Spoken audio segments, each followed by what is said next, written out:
Chwadi? Okay. Are you ready?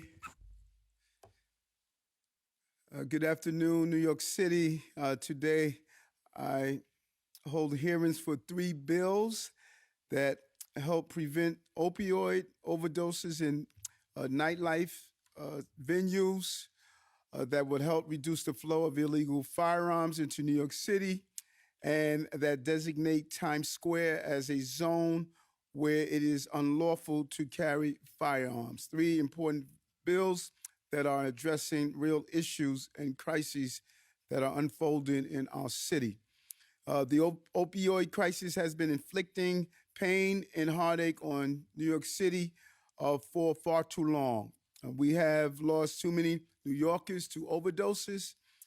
Too many families and communities have been torn apart, and COVID-19 has only made it worse. And while we are the first in the nation to open overdose prevention centers, they have been successful averting over 480 overdoses since opening. We can and must do more to tackle this public health crisis. And that is what we're doing today with Intro 56-A. This bill is how we save lives. Intro 56-A requires the Department of Health and Mental Hygiene to create a nightlife opioid antagonist program to help prevent opioid overdoses in nightlife establishments. The program will permit nightlife establishments in the city to request and retain up to 5 opioid antagonist kits at a time, 5 at a time, free of charge to keep on premises. This is going to help those who are in need of this usage.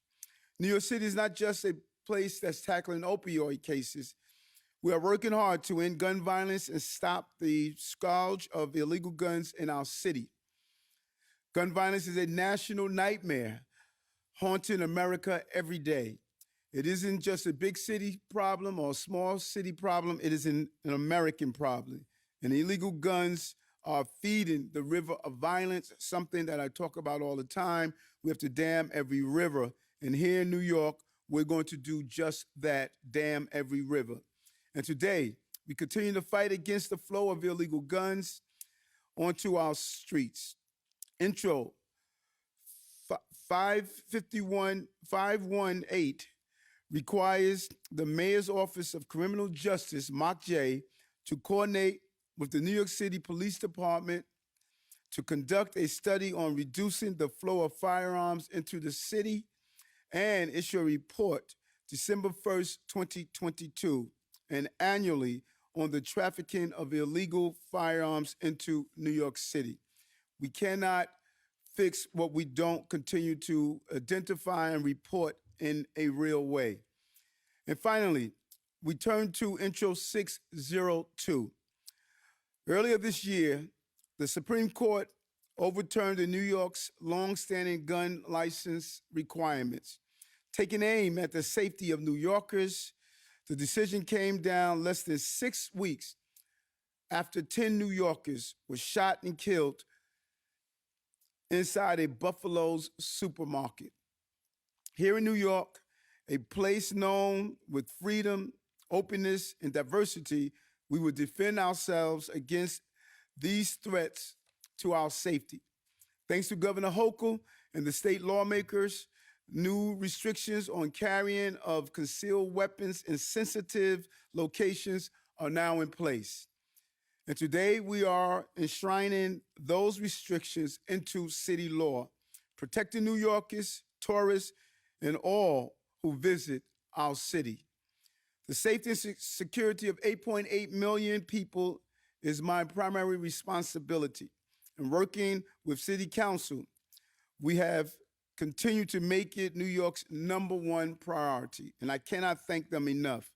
Millions of New Yorkers and tourists flock to Times Square to see Broadway shows, enjoy a good meal, and take photos of the the Nino billboards and all the excitement that Times Square brings.